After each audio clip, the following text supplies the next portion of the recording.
All right, thanks, Jen. And Carl. Howdy. And welcome, everyone. So, that was what we talked in preparation for this a couple of weeks hopefully we ago. didn't burn ourselves out. Well, I don't know. And then I was prepping for it last night, and it got like really deep. So we'll see how we go. So the show is titled "Moving Towards Silence," and the exploration is going to be on substance and multiplicity. Mm-hmm. So, can you tell us about the title for the exhibition? Well, I mean, I've been thinking a lot about the titling of works, and I mean, it came at an interesting time. This show, I've been working on it for a while, but my father passed away at the beginning of the year, and part of the moving towards silence is that, but I didn't that's one version of those three words. Moving towards silence is that onward march to death type of thing. Mm-hmm. But it wasn't for me about the ending of something. Mm-hmm. It's like moving towards silence is also moving towards contemplation. Okay. And it's silence is an interesting point of openness as well, and understanding, I think, as much as anything. Okay. And you explained to me that so the works are kind of divided into two parts, right? Yeah. Can you say a bit about that? Yeah. This is the first work that I've done that I feel is a cycle. Mm-hmm.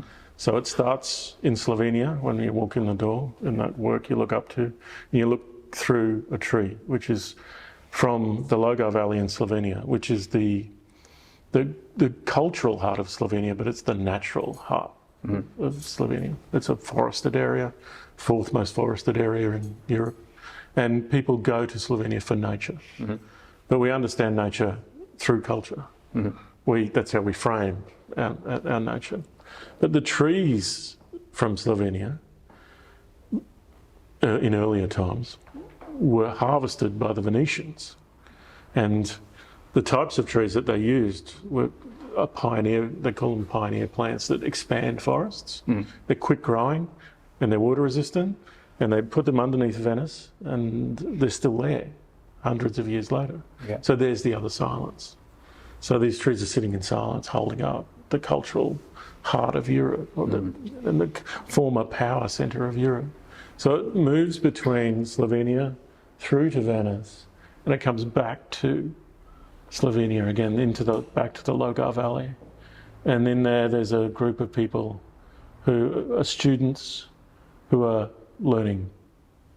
And that's, so getting these ideas of culture and placing photographs together to make a narrative.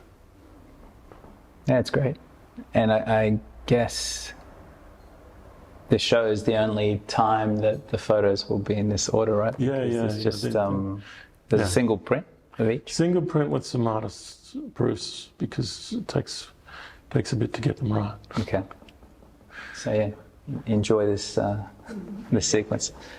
A couple of concepts came up when we talked, specifically substance and multiplicity, and these are quite profound philosophical concepts, and so I thought we'd have a go. So I went down the first path. When you say multiplicity and we think of photography, I thought of reproduction, but it's not necessarily where it all sits either. It's nice to go deeper than that. Yeah, that's right. And I thought let's attempt to explore these concepts in relation to the works. So I thought I'd pull some definitions out just to help everyone along. But the Internet Encyclopedia for Philosophy has the following to say about substance. So Western philosophers tended to adopt Aristotle's analysis of material substances into matter and form. And this practice began to change in the early modern period with Descartes, who suggests that substance is anything that could exist by itself and that doesn't depend on anything else. And so for philosophers at around this time, that was God. So both Descartes and Spinoza take substance that does not rely on anything else to be God. And in our climate, I guess we might say that it's the universe or a concept like that. And so both Descartes and Spinoza agree that this single substance is further divisible into mind and matter. And Descartes, I think, is seen as, saying that mind and matter are kind of substances on their own. And so he's seen as a dualist in that regard. So objects like chairs, rocks, and photographs can be called modes derived from this kind of singular substance, right? Whereas multiplicity, and I sort of did a quick search on the Deleuze dictionary because he's a big proponent of multiplicity, in its most basic sense is a complex structure that does not reference a prior unity. So multiplicities are not parts of greater wholes that have been fragmented, and they cannot be considered expressions of a single concept or a transcendent unity. So on these grounds, Deleuze opposes the dyad of one and many, so it's like one thing containing many things in a kind of harmonious way. And he insists that the crucial point is to think about multiplicity as a substantive form, not as a multiplicity of something, which is, like the multiplicity of multiple prints of an image, but more so like you might look at something and see it as one thing, but it's really a fragmentation. So that was quite technical, I apologize, but only mildly. But I think it sets up the conversation. So the universe under Descartes and Spinoza would be considered unified, singular, and harmonious. And of course that makes sense because they were thinking about substance as God. But the universe under Deleuze is not like this. It's a complex structure that does not reference any prior unity. So now if we can kind of play a little mental game with ourselves, and if we take a photograph, any of these, to be the entire universe just for a moment, would you say that the photograph, whether this one or that one, is more along the lines of a unified substance or a multiplicity without unity?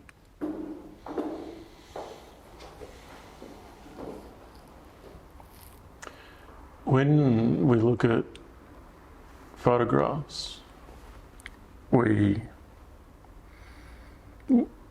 see the edge of the frame and we acknowledge that it extends beyond it. So that it is, in a sense, a piece of something else. And it has changed from that thing to become something else as well. So it's the multiplicity within that is the changing of medium and view, but there's also a unity in it because we see the thing and we believe the thing. So we look at this and we see this valley and we believe the valley. We think that the valley is there and that the people were in that valley and they were there at that time, and we understand that. But we weren't there, or you weren't. I didn't see you when I was there. And the only evidence of this is the photograph. But the photograph is also not a photograph. It's many photographs that are put back together to create an individual work in itself. So it is both not the thing that we look at and the thing that we look at. So when you say that, do you mean that you've pieced this together from multiple photographs? Or you have? Yeah. Okay. Yeah, because I wanted the grandeur of it. Wow. And I wanted to see everything in it. And is that the case for all of these? No. Okay. No. Just this one? Just this one. Okay. Yeah. So this is the built photograph, and the others are Single, seen and known. Yeah. But we read them in the same manner. And I'm not trying to be tricky with it. It's not about being, I'm not trying to trick anybody with those things. But I wanted to see like the eye sees. Yeah. And there's a certain unity in that because that's how we generally take in the world through and understand, and by looking and seeing. Yeah. So that's the unity is in everybody looking, but it's also the multiplicity in everybody looking Okay. as well. So I think they're both They're exist. both there. And when you talked about mind and matter, it's also the old cultural dialectic of culture nature. Yeah. It's an extension of that as well, isn't it? And I think, that's kind of where it's going for me as well. Culture is very closely connected to what we Yeah. conjure up, Yeah. and nature is the material, right? And it's seen as to be fixed and gravity. Gravity is a law, but it changes when it changes environment. As you get closer to a black hole, gravity changes. It's not, so it is not solid. Yeah. The further you look at something, the less solid things become. Yeah. So then, I mean, could we go so far as to say that maybe there's nothing solid there, but the mind is seeking to, yeah, solidify it. yeah, Because, particle physics has told us that everything is transparent. Everything does, you can move through everything. So, Yeah. There's space between, we can't through the wall, but there's space to move through that wall. yeah, There's little spaces everywhere. There's more space than there is things. yeah. Which one's the God, the space or the thing? Yeah. So for you, what's inspired this delineation between nature and culture and wanting to capture it? It's an old discussion in photography. Okay. That the truth and the cultural understanding. Is it a window or a mirror? These types of ways. I've always been interested in dialectic, in the dialectic argument, because it's type of fascinating and flawed all at once. If postmodernism gave us anything, it gave us a realization that it's not just positive, negative. Okay. There's multitudes.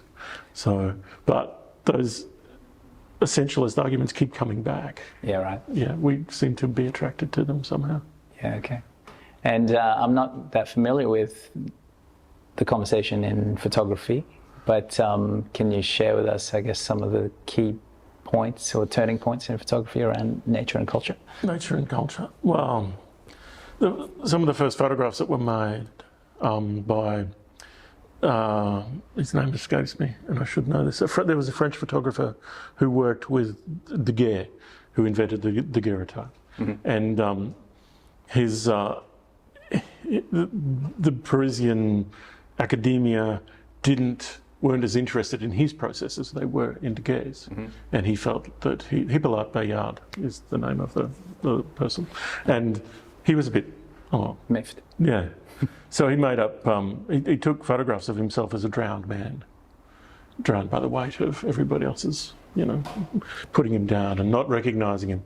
And so one of the first ever portraits that was made was a fake.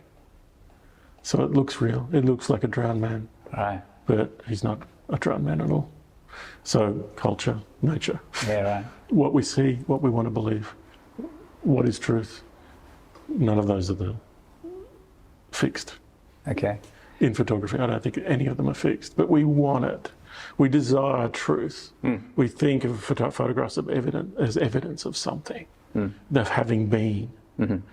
And so that's the nature of photography. But the culture of photography is different.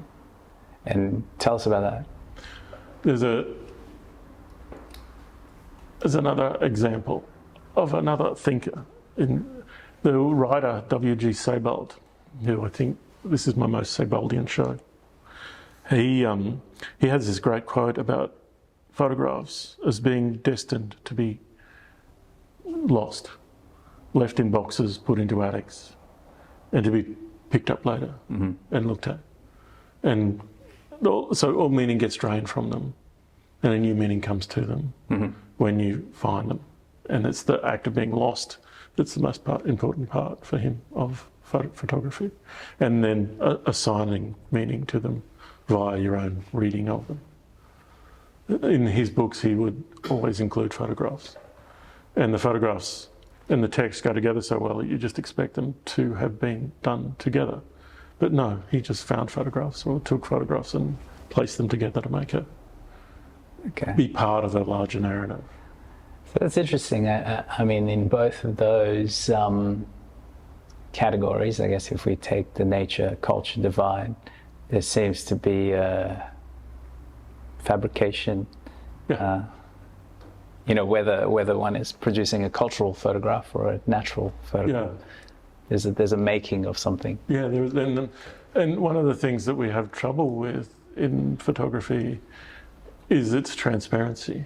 Mm-hmm. As we now we don't recognise the technology we have and can use in taking photographs. We actually understand digital photography less than we understood chemical analog photography, because you had to know how to do it. You had to know how to make these, or you could take it to your shop, but someone was there doing it. But now we're making photographs, and people don't know how it is occurring. It's more of a miracle than it was before. Yeah. That, we're just going to share it. It's completely transparent. No one sees the technology. Yeah, right. It's quite fascinating. So transparent meaning we just look straight. We look straight through all of the technology and all of the ideas in the production of the thing that we're using to produce. Yeah. Okay. And do you think that transparency, and you touched on the concept of truth before, that's where I started my journey in philosophy. I was going to find what truth was. I didn't. Ended up with a bunch of other questions. But,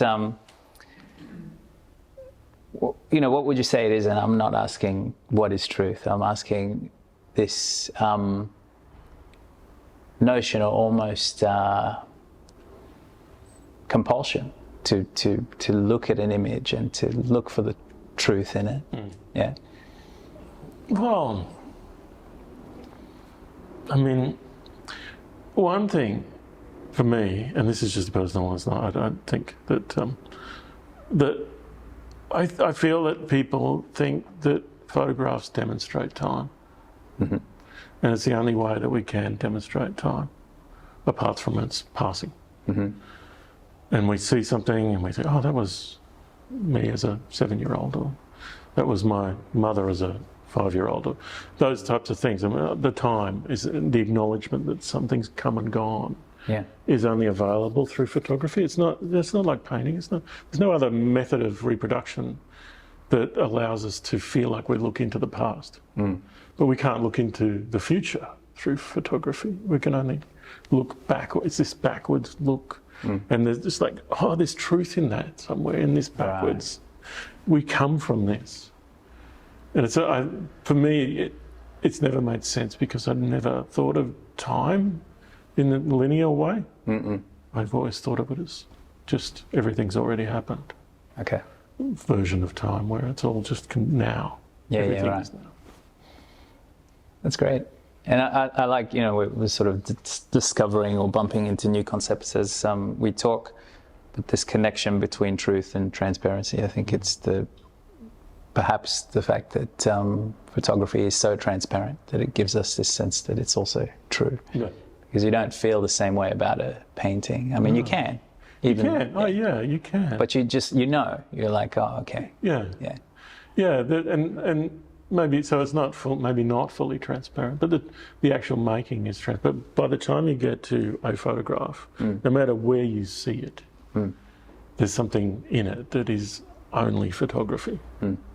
It's a precious medium in that way, I think. Yeah, good. I think I've got a question here for you. I think you somewhat answered it, but we'll go back there.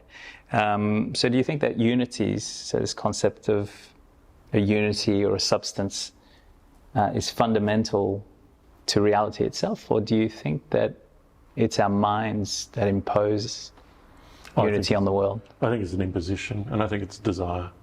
Okay. I think it's a desire, unity. It's a desiring of something. Yeah, right.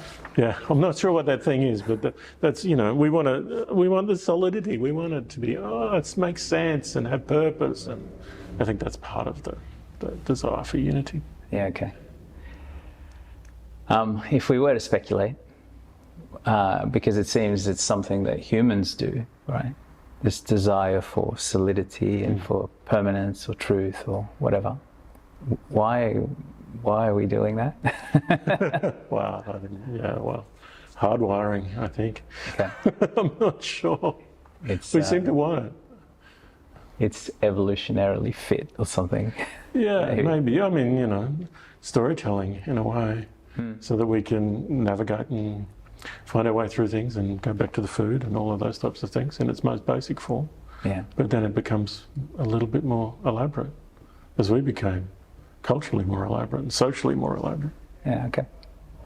And it's interesting you mentioned this term desire, because Deleuze, in his collaboration with Guattari, has this concept of every object, everything is a desiring machine.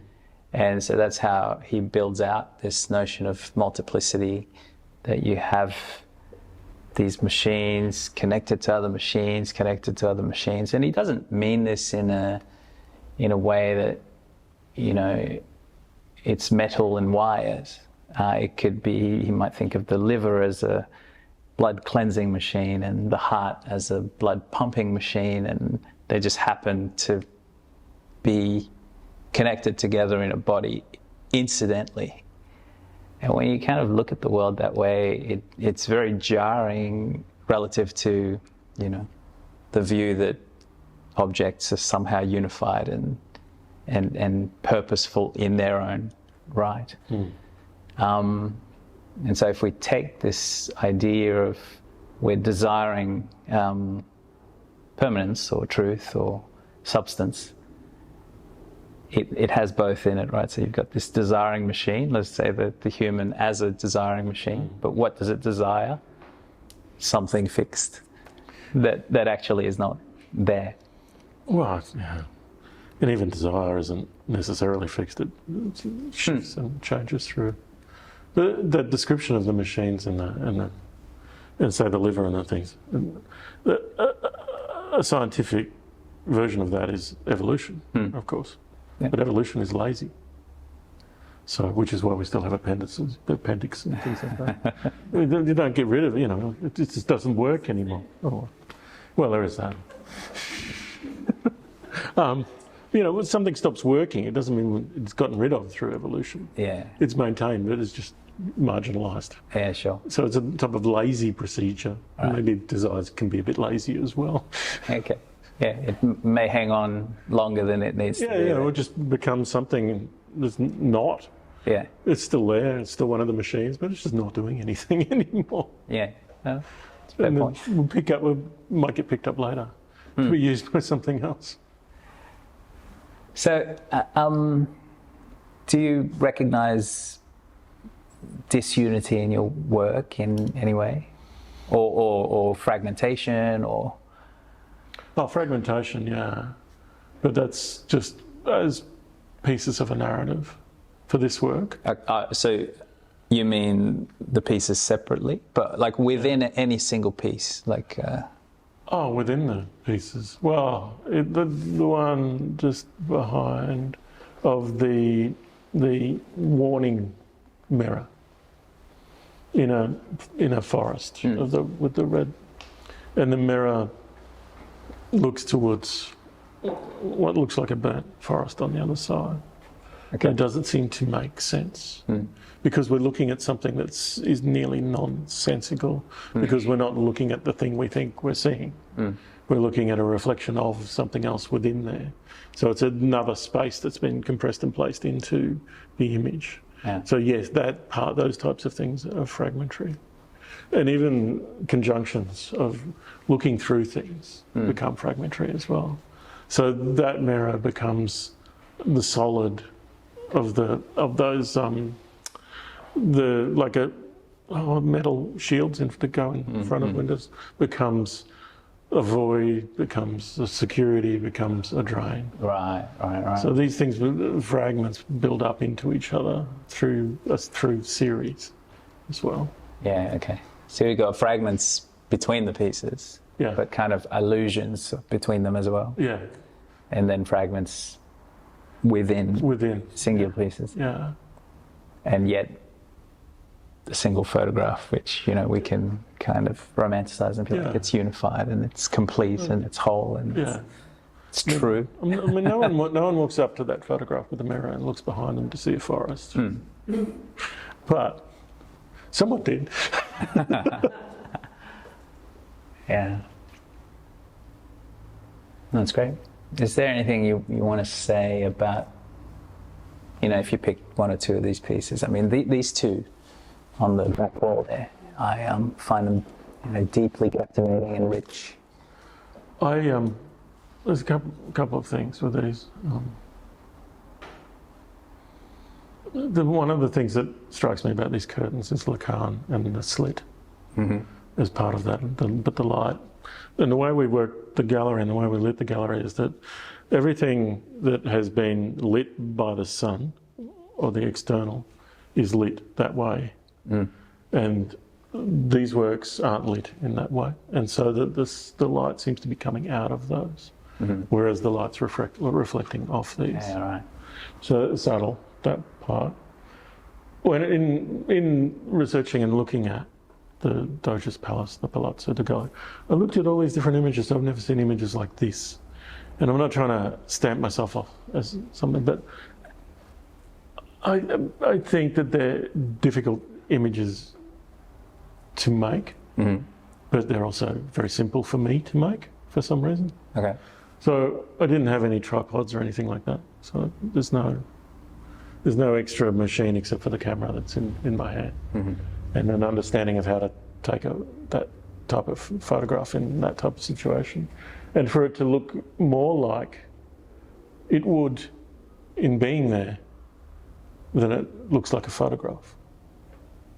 What do you mean? That if you stand in front of that curtain, you stand in front of the curtain, and you see the curtain first, not the photograph. Yeah, and that's how it feels to me. Yeah, and I finally felt like I'd had some maturity in doing that, in making that type of image. And is it technically difficult? Well, you said it's easy for you, but I mean... Yeah, it's easy for me because I've been doing it for so long. Yeah, okay. Through so many different versions of cameras and things. Yeah. I think it's easy. Good to know what I want when I take a photograph. But yeah, it's like I work on each photograph for about 6 months afterwards, doing small things, not big trickery. This was a bit tricky, but digital trick, but not much. But I just change and shift emphasis slightly through coloration and things like that. Not just continually shifting them. So if you look at the colour here, and you've got a band of green, and you've got that moves into purples above it. Yeah. So I've selected palettes to make within these photographs. And so you're going through a range of all the different photographs that I take and then working that palette and then sharpening that palette through process until you get a range that has the warmth that moves from the stark through these muted greens through to this warmth and back to this. And then to have the light, but not a clear, crisp blue version of light, but a slightly purple version of light. As you doing this in like in Photoshop? Yeah, in Photoshop. Yeah, okay. Yeah. But I'm just taking the things that are there and tweaking enhancing them. or in the same way. Attenuating. Same way I think painters do. Yeah. But, yeah, wow. So there's a sense in which it's even further removed from, you know, whatever it was. It's made. On the day. It's made. It's made. Yeah. In the Italian way, it's made.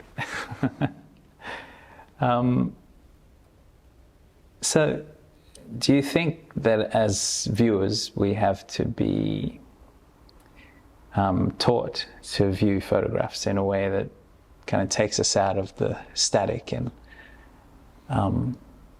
into, I guess, the fragmentary or the moving? Or do you think that comes naturally?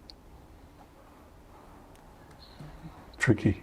That's a tricky question. That's a very, because we all look at photographs all the time. Yeah.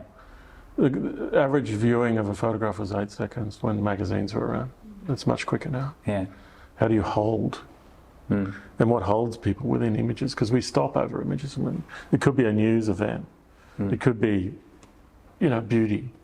It could be ugly. It's what holds people, and then what makes you stop is the thing I'm interested in. That's pause. And do you have some ideas about that? That's a good point. I don't know. I'm not sure. I think I get too subtle. Pardon? I get too subtle, and In your own work, you mean? in my own work, Yeah. and I think that doesn't necessarily mean people pause. It means I pause. But I'm not. But I think with this work, I actually think I've shifted something with this. I don't know why. I feel like I shifted something in this work where people look at it intently and longer. Yeah. Okay. And that's what as an artist, I don't think there's much more to ask than that. And so, do you think it's in the pausing that more can happen? Yeah. Yeah. Okay. Yeah. Because if you're not pausing, it's almost like you're just looking at a passing scene in the world and you're seeing the photo in the same way. Yeah. Recognition is all. Yeah. And how do you move past that recognition to something, it's this, to something else. All right. I'm going to pause there. But no, thank you, Carl. I'll open up to people in the audience for questions, comments, adulations for Carl. Yeah. Thank you. Everyone, I guess my accent is very strong, but I'll try to make it clear. When you read this title, I am very moved by the moving towards silence. When you think about silence, do you feel that it's more about a silence full of sounds, a silence that is a phenomenon of silence, or you just feel that it's a silence that is charged with tension? Because when I walk through this first wall, I feel very uneasy. We are, so beautiful, but so lonely. This kind of absence that we don't have words. So I was thinking probably the silence for me as a spectator is that you cannot really find the correct words to grab the feeling. But then you move, and another thing the title is so metaphorically good. You move the public towards that wall that is full of light, that it looks like maybe like a religious experience, like a church, like the light, the contemplation, And then we finish with this landscape, the nature, the few people that is there, that we have to go into the landscape, is trying to, probably in my mind, trying to analyze this. So, I know that I imagine you like you were my teacher, and so as many that are here, you were Carl's teacher. So I try to imagine how you approach these landscapes, what you were thinking, what you were feeling, taking these photos. It's just when you are putting the photos together that you find the correct or the clear sense to this, this journey? Yeah, it is the putting together, because I have to in some ways I have to separate, I feel like I have to separate myself out from whatever my story was, my simple story of why I went to this place and these places, which was all about family. And like, this is actually in reverse, because I went to Venice, because the only way to get, not the only way, but the best way to get to Venice, to Slovenia, where we were going, is via Venice. But then people tell me stories, you hear stories, or you read tourist brochures about the trees that get taken from Slovenia to go under Venice. So those stories start to build up in me. And then I come back here with this collection of photographs of things that, like that first photograph of, not that one, but the larger photograph of the tree. There's something happening in that image for me that is the way the tree echoes the mountains behind it. And it's so completely in that space. And I've kind of, taken it out of that space and delivered it here, but without hurting it, just making something new from it. So I saw that when I was taking the photograph, and it was very much part of what I wanted to do with that image. So all of these images are small and singular, and I make each one very intently. But this time, in this show, I wanted to make a story, and I've never made a story before. So in making a story out of them, I had to get rid of my story and build up all the narratives and all the other stories. So in a way, maybe the silence is me, I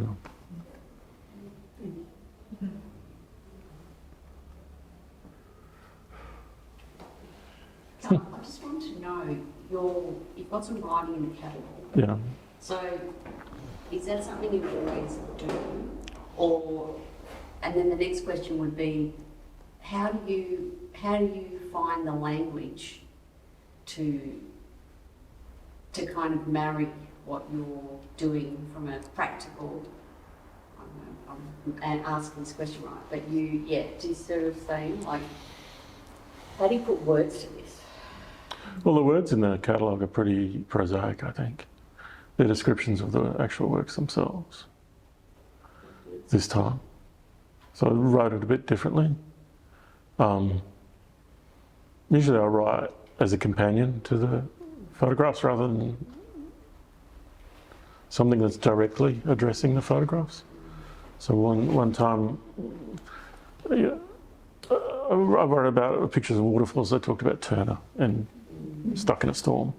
These ones, I just wanted to be this prosaic reading just of the works and then put them together, and those words become a story.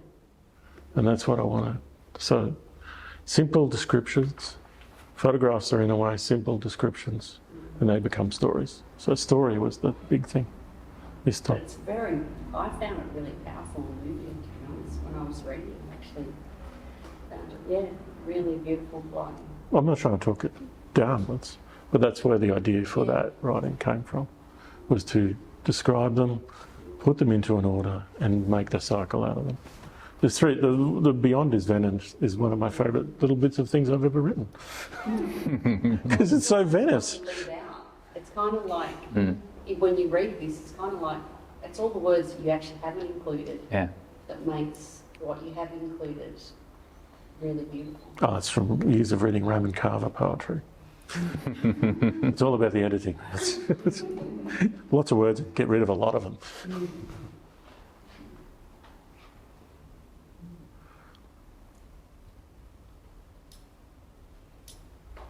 When you went on this trip, your previous trip was to Scotland. Yeah. When you were walking and this trip, when you went with your family, I don't remember you talking about making work, like you weren't intending the intent wasn't there so much to make work as much as travel for family. Yeah. Do you think that has a bearing on how the shift in your work in terms of that real focus and cerebral kind of focus on your work as opposed to the pressure being off a bit because it was no longer a PhD in it or something. It's not my career, so I'm resting on this. It's one of the great things that I've used for a long time is trips away with the family to make, because there's space then. Like there's a space that's set up where I don't have to, work for someone else. I don't have to pick up a camera because I'm paid for it. I get paid for it. That's good. But so there's a space for me, and there's a space for everybody else, and everybody's having fun, hopefully. And this is my fun. Michelle, it was really funny on the weekend. She was saying that people are asking, oh, you know, do you have to wait a long time while Carl takes photographs? She's going, no, he waits more for me to take photographs. Than no one ever sees me work, so it's great. You know, I just wander around, take a snap. But I think I've got a good editing section of all the photographs I don't take.